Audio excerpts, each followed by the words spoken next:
England and Wales high court کہتی ہے کہ یہ ایک بائی لیٹرل معاہدہ ہے، یعنی کہ دو فریقین کے درمیان معاہدہ ہے. ایک طرف علی ملک صاحب ہیں، دوسری جانب نیشنل کرائم ایجنسی ہے.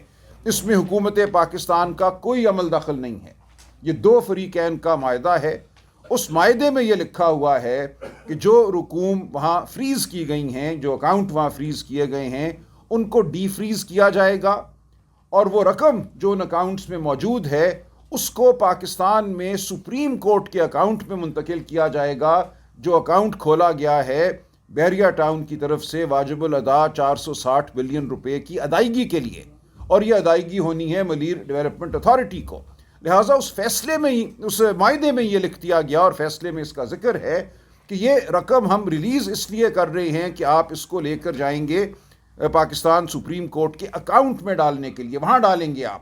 اور براہ راست یہی ہوتا ہے. پھر 6 نومبر 2019 کو یہ معاہدہ ہوتا ہے علی ملک اور نیشنل کرائم ایجنسی کے درمیان. اسی دن 6 نومبر کو نیشنل کرائم ایجنسی ایک پریس ریلیز جاری کرتی ہے، اور اس پریس ریلیز کا بہت چرچا اس ججمنٹ میں بھی ہوا جو رانا ناصر جاوید صاحب نے دی، اور پہلے بھی ہوتا رہا ہے. اس پریس ریلیز میں نیشنل کرائم ایجنسی برطانیہ کی کہتی ہے that money will be returned to the state of Pakistan. اب یہ جو الفاظ ہیں اسٹیٹ آف پاکستان، ان کو لے کر ایک مفروضہ گھڑا گیا کہ یہ پیسہ تو خزانے میں آنا تھا، یہ اس اکاؤنٹ میں کیسے چلا گیا؟ شاید اس وقت کی حکومت نے، عمران خان صاحب نے کچھ ایسا کیا کہ اس کے نتیجے میں یہ پیسہ خزانے میں آنے کی بجائے سپریم کورٹ کے اکاؤنٹ میں چلا گیا، جہاں بحریہ ٹاؤن نے ادائیگی کرنی تھی ملیر کی زمین کی. یہ بالکل غلط مفروضہ تھا، اور آج یہ بالکل عیاں ہو گیا ہے کہ یہ جھوٹ پر مبنی مفروضہ تھا. معاہدہ ہی یہ تھا کہ یہ پیسہ براہ راست برطانیہ سے سپریم کورٹ کے اس اکاؤنٹ میں آئے گا جو کھولا گیا ہے ملیر کے پیسوں کی ادائیگی کے لیے. اور یہی ہوتا ہے. 6 نومبر 2019 اہم ڈیٹ ہے. اسی دن وہ پریس ریلیز ہے، اسی دن یہ معاہدہ ہے.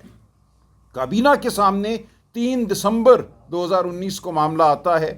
کابینہ کے سامنے جو معاملہ آتا ہے وہ صرف اتنا ہے کہ جو یہ معاہدہ علی ملک اور نیشنل کرائم ایجنسی کا ہوا ہے، نیشنل کرائم ایجنسی کی یہ استدعا ہے کہ اس کو خفیہ رکھا جائے. ان کا ٹھیک ہے، ہم خفیہ رکھ لیتے ہیں، ہمارا کوئی اس سے لینا دینا نہیں. اس 3 دسمبر کی کابینہ کی میٹنگ سے پہلے 29 نومبر کو 100 ملین پاؤنڈ سپریم کورٹ کے اکاؤنٹ میں آ چکے تھے، یعنی کہ 6 نومبر کے فیصلے پر عمل درآمد بھی شروع ہو چکا تھا. 29 نومبر کو 101 million pound supreme court registrar کے اکاؤنٹ میں منتقل ہو چکے تھے. اس کے بعد یہ کابینہ میں بات ہوتی ہے. لہٰذا یہ بالکل غلط ہے کہ کابینہ سے کوئی فیصلہ لے کر وہ پیسہ جو ریاست کے خزانے میں آنا تھا اس پیسے کو منتقل کیا گیا سپریم کورٹ کے اکاؤنٹ میں. یہ غلط بات ہے. اور یہاں تک England and Wales high court نے لکھا ہے اپنے فیصلے میں کہ جو پیسہ سپریم کورٹ اکاؤنٹ میں جانا تھا وہاں سے آگے اس کی ادائیگی اگر ملیر ڈیولپمنٹ اتھارٹی کو ہوتی ہے تو ملیر ڈیولپمنٹ اتھارٹی کی جو زمین مفت میں دی گئی تھی بحریہ ٹاؤن کو، وہ حکومتی زمین تھی، وہ سرکاری زمین تھی. لہٰذا اس کی ادائیگی بھی اسی زمرے میں آئے گی کہ یہ سرکار کو ادائیگی ہو رہی ہے. جب سرکار کی زمین آپ نے مفت دے دی کسی کو اور اس زمین کی ادائیگی ہوتی ہے تو ادائیگی سرکار کو ہے. یہ لکھا انہوں نے کہ ملیر ڈیولپمنٹ اتھارٹی جو ہے colonisation of government lands act 1912 کے تحت کام کرتی ہے. یہ تمام زمین جو تھی اس قانون کے تابع تھی اور اس کو دیا گیا. لہٰذا اس زمین کی جو ادائیگی ہے وہ ریاست کو ادائیگی ہے. تو یہ پیسہ ریاست ہی کے پاس آیا یا آنا تھا. لیکن اس میں ایک قدم اور تھا. جب یہ پیسہ سپریم کورٹ کے اکاؤنٹ میں آیا تو یہ کوئی بحریہ ٹاؤن یا ملک ریاض کی جیب میں نہیں گیا، یہ سپریم کورٹ کی دسترس میں آیا نا. اس کی حوالگی تو سپریم کورٹ کو کی گئی. سپریم کورٹ کو اب بھی یہ اختیار تھا، برطانیہ میں کوئی بھی معاہدہ ہوا ہو 6 نومبر کو علی ملک اور نیشنل کرائم ایجنسی کے مابین، کہ اس پیسے سے کیا کرنا ہے. سپریم کورٹ کوئی مجبور محض تو نہیں ہے. جب ہمارے سپریم کورٹ کے پاس یہ پیسہ آیا، سپریم کورٹ نے فیصلہ کرنا تھا کہ اس پیسے کو آگے ملیر ڈیولپمنٹ اتھارٹی کو دے دیا جائے یا اس پیسے کو سرکار کو دے دیا جائے کسی اور مد میں. اور یہی ہوا. 23 نومبر 2023 کو پاکستان سپریم کورٹ نے یہ کہا کہ جو پیسہ اس اکاؤنٹ میں آیا تھا 34 ارب روپے بنتے تھے وہ روپیوں میں، اس کا جو متبادل تھا جو فارن کرنسی تھی وہ تو سیدھا پہلے دن ہی 171 ملین پاؤنڈ وہ چلے گئے تھے اسٹیٹ بینک کے پاس ہمارے فارن ایکسچینج ریزروز میں. اس کا جو ایکویولنٹ اماؤنٹ ہوتا ہے، اس کے متبادل روپیوں میں جو ہوتا ہے، وہ گیا تھا سپریم کورٹ رجسٹرار کے اکاؤنٹ میں. لہٰذا یہ یاد رہے کہ پہلے دن ہی ہمارے زر مبادلہ کے ذخائر میں 171 پاؤنڈ کا اضافہ ہو گیا تھا. اس کے متبادل 34 ارب روپے پڑے رہے سپریم کورٹ کے پاس، سپریم کورٹ کے اکاؤنٹ میں ایک پیسہ وہاں سے باہر نہیں نکلا. اس کے بعد ڈیویلیویشن ہوئی، مارک اپ آپ جانتے ہیں 18-20% بھی رہا، وہ رقم بڑھتی رہی وہاں پڑی ہوئی. کچھ رقم اس 34 ارب سے پہلے بھی بحریہ ٹاؤن نے جمع کرائی تھی. لہٰذا 23 نومبر 2023 کو سپریم کورٹ کے پاس 94 ارب روپے موجود تھے. یہ 34 ارب روپے کوئی 20-30 ارب روپے بڑھ چکے تھے ڈیویلیویشن اور مارک اپ کی وجہ سے. 94 ارب روپے 9 جنوری 2024 کو 23 نومبر 2023 کے فیصلے کے مطابق وفاقی حکومت اور سندھ حکومت کو منتقل کر دیے گئے. ایک پیسہ بھی کہیں اور نہیں گیا. لہٰذا کون یہ کہتا ہے کہ ریاست پاکستان کو نقصان ہوا یا عمران خان یا کابینہ نے نقصان پہنچایا؟ یہ معاہدہ برطانیہ میں بھی یہی تھا کہ یہ پیسہ سپریم کورٹ کو دیا جائے گا. سپریم کورٹ کے پاس جب آ گیا، سپریم کورٹ کی ثوابدید تھی کہ یہ پیسہ وہ آگے ملیر ڈیولپمنٹ اتھارٹی کو دیتے یا وہ وفاقی حکومت یا صوبائی حکومت کو دے دیتے. سپریم کورٹ نے مناسب سمجھا کہ اس پیسے کو وفاقی حکومت اور صوبائی حکومت میں بانٹ دیا جائے، اور ایسا ہی ہوا. تقریباً 50 ارب روپیہ وفاقی حکومت کو دیا گیا اور تقریباً 44 ارب روپے سندھ حکومت کو دے دیے گئے. تو اب کون یہ کہتا ہے کہ ریاست پاکستان کو یا ریاست پاکستان کی کسی اکائی کو یا کسی ایجنسی کو ایک پیسے کا بھی نقصان ہوا ہے، یا یہ کہ اس پیسے کو عمران خان نے یا بشرا بی بی نے کسی طریقے سے موڑ دیا، اس نے یہاں جانا تھا، اس خزانے میں جانا تھا، اس کو کسی اور اکاؤنٹ میں موڑ دیا؟ بالکل یہ ایک لغو داستان ہے جو جتنے دن آگے بڑھیں گے آپ اس ججمنٹ کو ضرور پڑھیے. دونوں جو ہماری پاکستانی ججمنٹس ہیں، سپریم کورٹ کی 23 نومبر 2023 کی اور یہ رانا ناصر جاوید کی ججمنٹ، ان کو غور سے پڑھیے. اور آج جو میں نے U K England and Wales high court کی ججمنٹ اپنے ایکس اکاؤنٹ پہ لگائی ہے، اس کو بھی ڈاؤن لوڈ کر کے آپ پڑھیے، پیرا 45 اور 84، اور آپ دیکھیں گے کہ حقیقت کیا ہے. حقیقت کھل کر سامنے آ چکی ہے. تمام جھوٹ جو تھا وہ اب چھٹتا چلا جائے گا، روز چھٹے گا. اس کے ساتھ ہی رانا ناصر جاوید صاحب نے یہ لکھ دیا اس کے اندر کہ جو ٹرسٹ بنا تھا، لیکن ٹرسٹ کی زمین مئی 2019 میں خریدی جاتی ہے. اس وقت ٹرسٹ چونکہ ابھی قائم نہیں ہوا تھا، ایک قانونی طریقہ ہوتا ہے ہمارے یہاں ٹرسٹ قائم کرنے کا. اس وقت لکھا گیا کہ برائے القادر یونیورسٹی ٹرسٹ یہ زمین منتقل کی جاتی ہے ذوالفقار بخاری صاحب کو. ذوالفقار بخاری صاحب نے وہ زمین امانتاً اپنے پاس رکھی، اور جب 2020 میں ٹرسٹ بن گیا تو اس کو منتقل ہو گئی. تو یہ زمین ٹرسٹ ہی میں رہی. یہ ایک پبلک ٹرسٹ ہے، اس پہ ایک یونیورسٹی تعمیر کی گئی، یونیورسٹی چلی، آج دن تک وہ چل رہی ہے. اب اس کو بند کرنے کی سازش ہے. تو کس طرح یہ عمران خان یا بشرا بی بی کو کوئی فائدہ ہوا؟ یہ یونیورسٹی القادر ٹرسٹ اسی نوعیت کا ٹرسٹ ہے جیسے شوکت خانم ایک ٹرسٹ ہے، جیسے نمل یونیورسٹی ایک ٹرسٹ ہے. کیا ان کے حوالے سے جو پاکستان کے عوام اربوں ہاں روپے، پاکستان کا سب سے بڑا خیراتی ادارہ ہے شوکت خانم، وہاں 10 ارب روپے آپ اور میں دیتے ہیں ہر سال. تو کیا وہ 10 ارب روپے کسی کی جیب میں جاتے ہیں؟ وہ وہاں نادار جو مریض آتے ہیں ان کے علاج پہ خرچ ہوتے ہیں. اور یہی کچھ القادر یونیورسٹی میں ہو رہا تھا. جو بھی رقم وہاں آئی، جو بھی زمین تھی، جو بھی عمارت تعمیر ہوئی، اس کا فائدہ صرف اور صرف غریب بچوں کو تھا جن کو مفت تعلیم وہاں پہ دی جا رہی تھی. یہ کہنا کہ یہ عمران خان کی ذات یا بشرا بی بی کی ذات کو کوئی منفعت ہے، اس سے بدترین جھوٹ نہیں ہو سکتا. ایک ایسی یونیورسٹی جس کا مقصد ایک روحانیت کی طرف راغب کرنا، روحانیت سے منسلک تعلیم دینا، وہاں اور بھی کورسز تھے، لیکن اس پوری یونیورسٹی کا ماحول جو تھا وہ سیرت النبی کے حوالے سے قائم کیا گیا تھا، اور انشاءاللہ رہے گا. انشاءاللہ اس فیصلے کی کوئی وقت نہیں. اس فیصلے نے یہ کہا کہ یہ یونیورسٹی اور یہ ٹرسٹ شام ہیں، جیسے کہ وہاں پڑھنے والے بچے وجود نہیں رکھتے، جیسے وہ عمارت وجود نہیں رکھتی. اس کو کس طرح آپ نے شام کہہ دیا؟ شام کہنے کی وجہ سے یعنی کہ اس کا کوئی وجود ہی نہیں ہے. اس کا وجود نہ مان کر یہ کہا گیا کہ یہ تمام رقم جو اس یونیورسٹی میں گئی ہے تصور کیا جائے گا کہ یہ عمران خان اور بشرا بی بی کی جیب میں گئی ہے، اور اس بنیاد پہ بشرا بی بی اور عمران خان صاحب کو سزا دی گئی ہے. یہ بونڈا فیصلہ جس کے لیے ایسے لوگوں کو کھڑا کیا گیا جن کو نہیں کھڑا ہونا چاہیے تھا. جن کو اپنے وقار کا احساس کرنا چاہیے تھا. کوئی عالم ہے, کوئی اور رتبہ رکھتا ہے معاشرے میں, کم از کم واقعات کو جان تو لیں, پڑھ تو لیں. کسی کے کہنے پر آ کے جھوٹ کی طرفداری کرنا کسی کو زیب نہیں دیتا. تو میں پورے پاکستان کے عوام سے اپیل کرتا ہوں کہ حقیقت کو جانیں, ان فیصلوں کو پڑھنے کی کوشش کریں. جو نہیں پڑھ سکتا وہ سنیں, غور کریں. کسی پہ تو اعتبار آپ کو کرنا ہوگا. حقیقت کھل کر سامنے آ چکی ہے. 1-2 دن میں ہم انشاءاللہ اپیل میں ہوں گے اعلیٰ عدالتوں کے سامنے. جو بھی ہمارا عدالتی نظام ہے, 26ویں آئینی ترمیم کے بعد ہمیں سخت تحفظات ہیں. ہم سمجھتے ہیں اس ترمیم کا مقصد ہی یہ تھا کہ عدالتی نظام کو کمزور کیا جائے, من پسند ججوں کو مقرر کیا جائے, اور ایسا ہی ہو رہا ہے. ہر روز جو جج صاحبان مقرر ہو رہے ہیں جوڈیشل کمیشن کے ذریعے, جس میں حکومت کی اب ایک ایسی اکثریت ہے جس کو کوئی اور توڑ نہیں سکتا, وہ وہی جج ہیں جو حکومت کے اور اوروں کے منظور نظر ہیں. اس ماحول میں بھی ہم قانونی جنگ لڑتے رہیں گے, ہم سیاسی جنگ بھی لڑیں گے, ہم اخلاق کی بنیاد پہ بھی لڑیں گے, ہم سوچ اور فکر کی بنیاد پہ لڑیں گے. آپ کے سامنے پیش ہوتے رہیں گے, آپ سوال کیجئے, جھوٹ کو اجاگر کیجیے. اگر میری بات میں کوئی سکم ہے, کوئی کمی ہے, کچھ میں چھپا رہا ہوں, تو خدا کے لیے مجھے بتائیے. بالکل میرا گریبان تھامیے. میں آپ کے سامنے پوری درد مندی سے اور پورے وثوق سے بیٹھا ہوں کہ میرا ہر لفظ سچ پر مبنی ہے, اور سچ کو اب کوئی نہیں چھپا سکے گا. جو بشرا بی بی کے ساتھ کیا انہوں نے, ان کا اس سارے معاملے سے کچھ لینا دینا ہی نہیں ہے.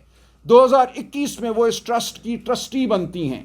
بس اس ایک عمل کی بنیاد پہ یہ کہنا کہ یہ 7 سال جیل کی سزاوار ہے, یہ ایک شرم کا مقام ہے. یہ ایک حملہ ہے, سیاسی حملہ نہیں, یہ ذاتی حملہ ہے. یہ عمران خان کے گھر پر حملہ ہے.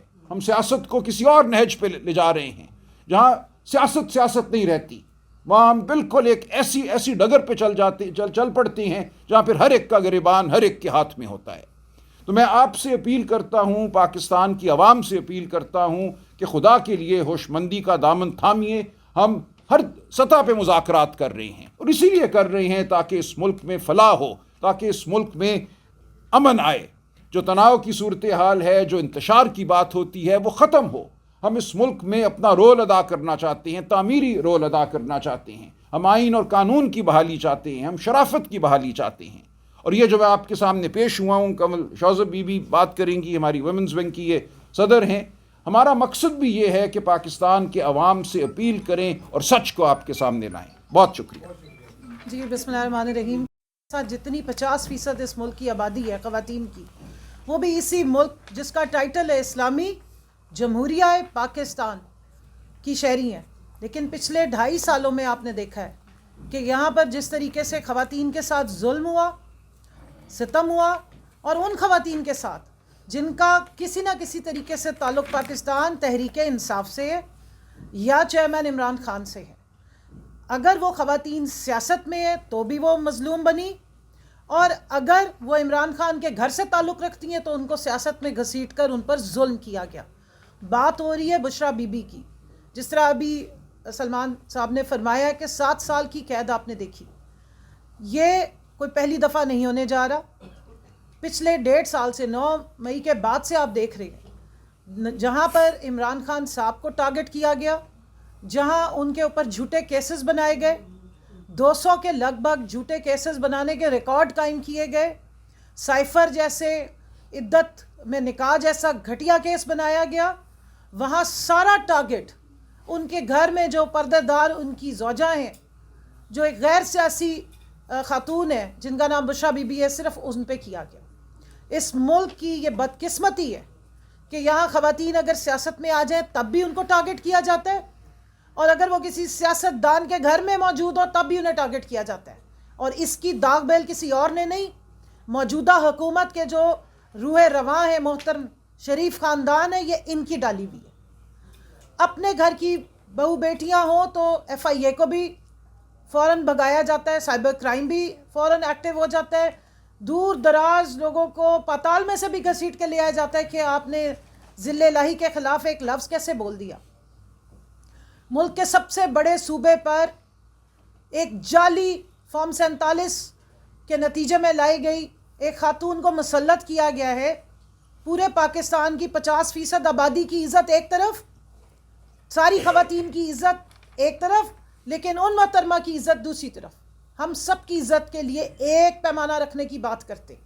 ہمیں افسوس ہے کہ جب جیل میں ٹرائل کیے جاتے ہیں, کیونکہ میں خود بھی ان ٹرائل کا حصہ ہوں, وہاں پر نہ آئین نظر آتا ہے نہ قانون نظر آتا ہے, بس کچھ فرمائشیں نظر آ رہی ہوتی ہیں جس طریقے سے ٹارگٹ کیا جاتا ہے.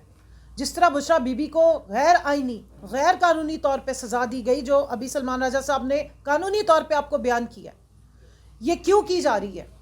کیونکہ سارا ٹارگٹ عمران خان ہے, اور ان کو جھکانے کے لیے, ان کو ذلیل اور رسوا کرنے کی کوشش کی جاتی ہے بشریٰ بی بی کو تنگ کر کے, ان کو غیر ضروری اور غیر قانونی سزائیں دے کے.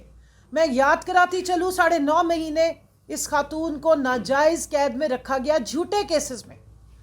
عدت میں نکاح جیسا گھٹیا غلیظ کیس پاکستان کی قانون کی جو کتابیں ہوں گی اس کا تاریخ ترین باب ہے.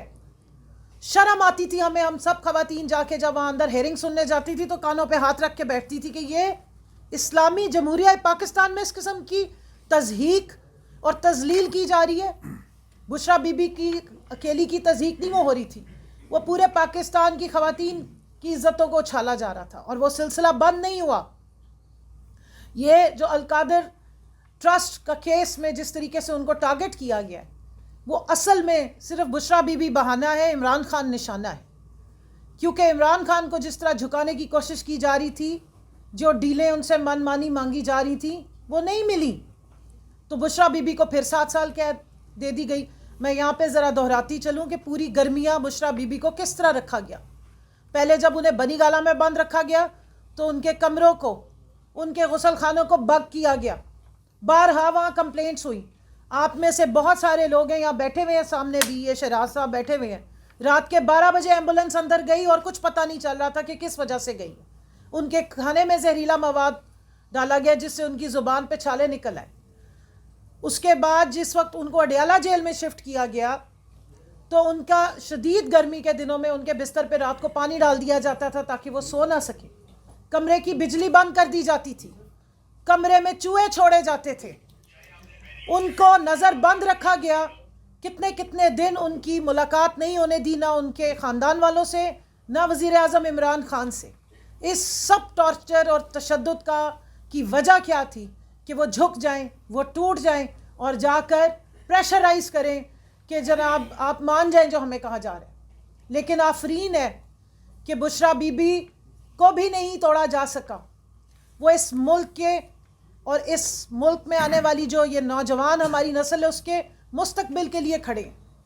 وہ اور عمران خان صاحب حق کے لیے کھڑے ہیں, اور ہم ان کے ساتھ اس لیے کھڑے ہیں کیونکہ کل سے میں دیکھ رہی ہوں, پرسوں سے, کہ ایک آپ دیکھیں گے تماشا لگا ہوا ہے. نیشنل جو چینلز ہیں ان کے اوپر ہر تھوڑی دیر کے بعد کچھ لوگ آ کے بیٹھتے ہیں اور ایک نیا چورن بیچ کے چلے جاتے ہیں.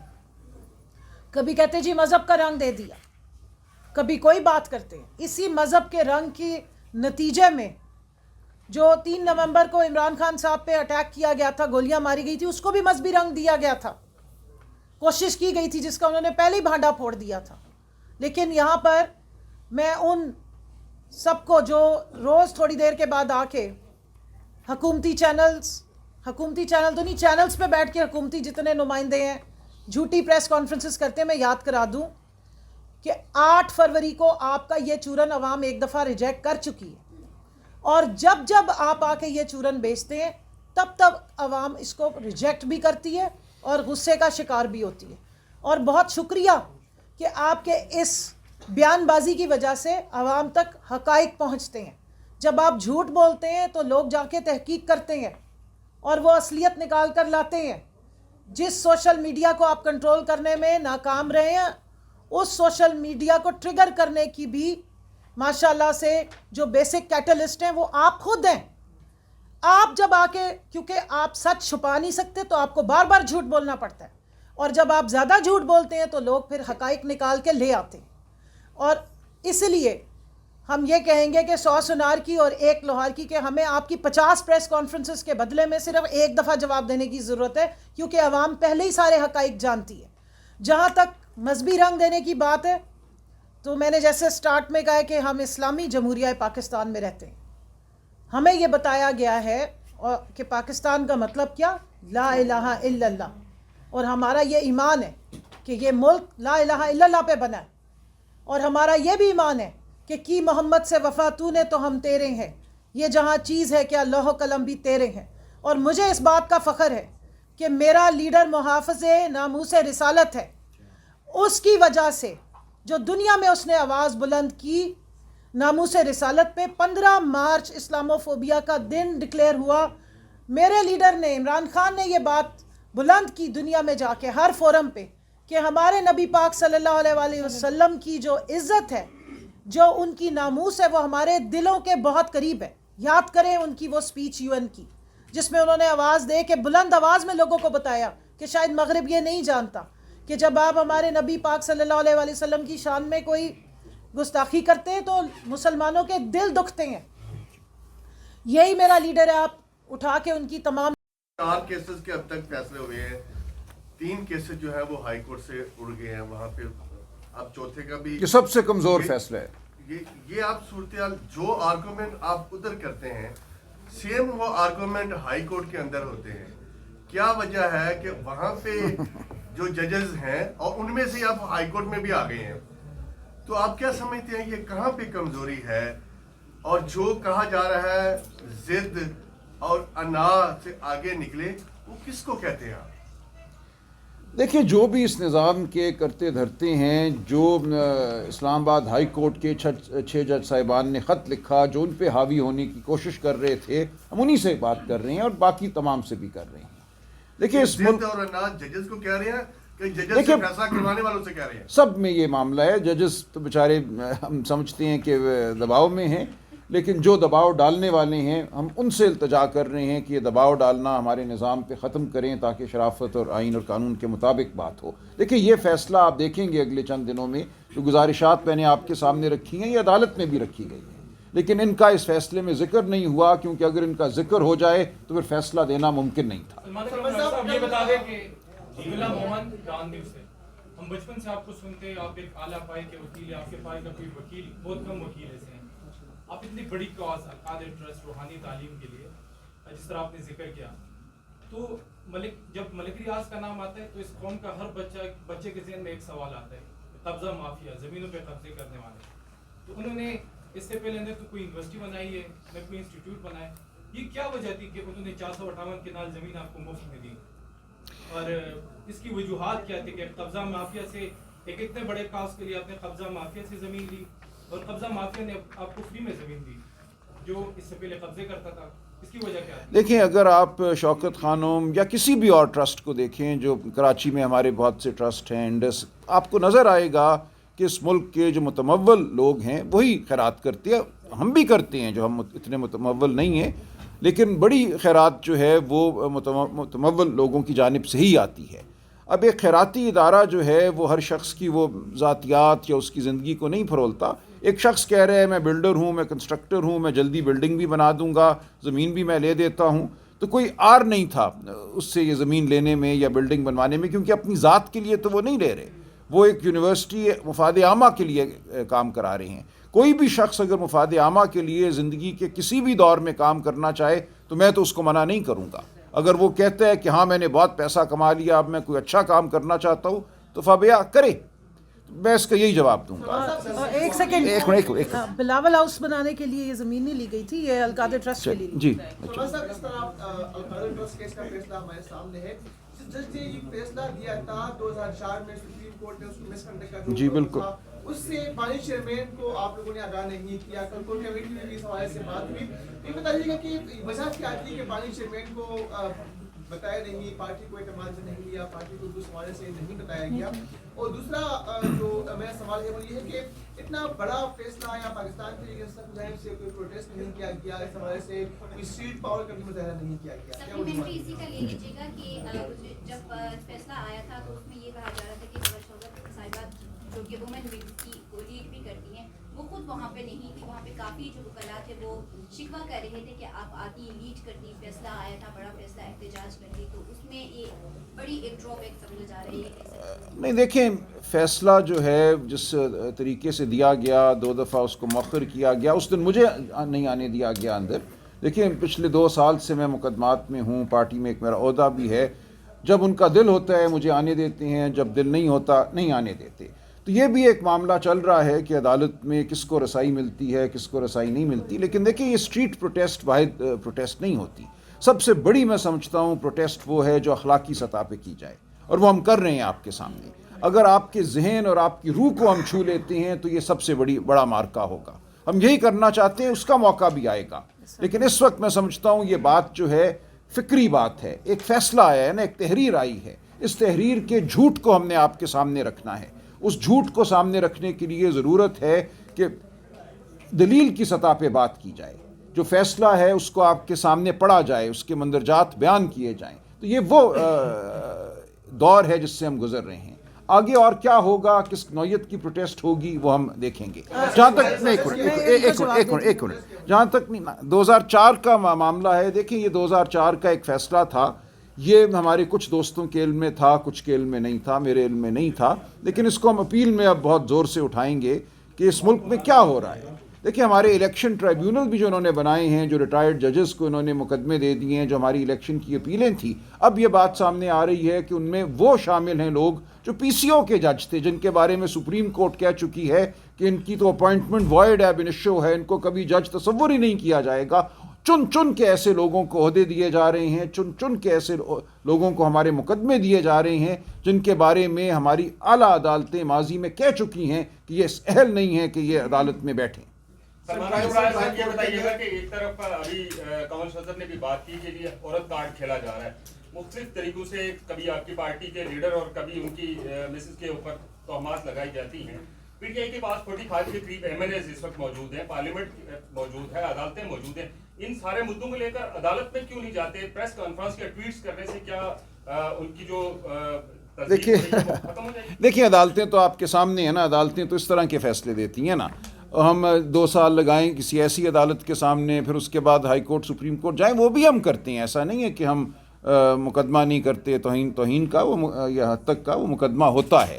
لیکن اصل بات یہ ہے کہ ہم نے آپ کے سامنے شرافت کا جو مقدمہ ہے وہ پیش کرنا ہے. معاشرے کو ان اقدار کو اپنانا ہے, ان اقدار کی نفی کرنے والوں کو برا سمجھنا ہے. جی کنول. جی میں اے ٹی سی اسلام آباد میں تھی, کیونکہ جتنے ناجائز قسم کے جھوٹے اس وقت کیسز بنائے جا رہے ہیں, تو کبھی ہم ایک عدالت میں ہوتے ہیں, کبھی دوسری عدالت میں ہوتے ہیں. جس وقت یہ فیصلے کا ٹائم تھا اس وقت ہم اپنی ضمانتیں جو ہیں وہ اے ٹی سی اسلام آباد سے کنفرم کروا رہے تھے. آپ لائر ہیں, آپ آئین اور قانون کی بات کرتے ہیں, اس کے لیے ہمیں لڑتے بھی نظر آتے ہیں, اسٹرگل کرتے ہوئے نظر آتے ہیں. میں آپ کا پوائنٹ آف ویو جاننا چاہوں گا کہ آپ کی جماعت کا چیئرمین بیک ڈور رابطے کر رہا ہے آرمی چیف کے ساتھ, ملاقات کی بھی بعض گشت ہے شہر اقتدار میں. تو آپ کا کیا نظریہ ہے کہ آپ جن لوگوں نے آپ کی گورنمنٹ گرائی, مختلف معاملات آپ کے ساتھ ہو رہے ہیں, تو کیا آرمی چیف صاحب کے ساتھ ملاقات کرنی چاہیے آپ کو بیک ڈور ہو کے, یا حکومت کے ساتھ مذاکرات کرنے چاہیے؟ نہیں, دونوں سطحوں پہ ملاقات ہونی چاہیے. دیکھیں ہم مذاکراتی کمیٹی کی سطح پہ حکومت کے ساتھ ملاقات کر رہے ہیں, لیکن یہ ہمیشہ آپ دیکھیں گے جب بھی میں بات کرتا ہوں تو میں کہتا ہوں اس ملک میں جو اصل طاقت کا سرچشمہ ہے, جو عوام ہونے چاہیے, وہ نہیں ہے.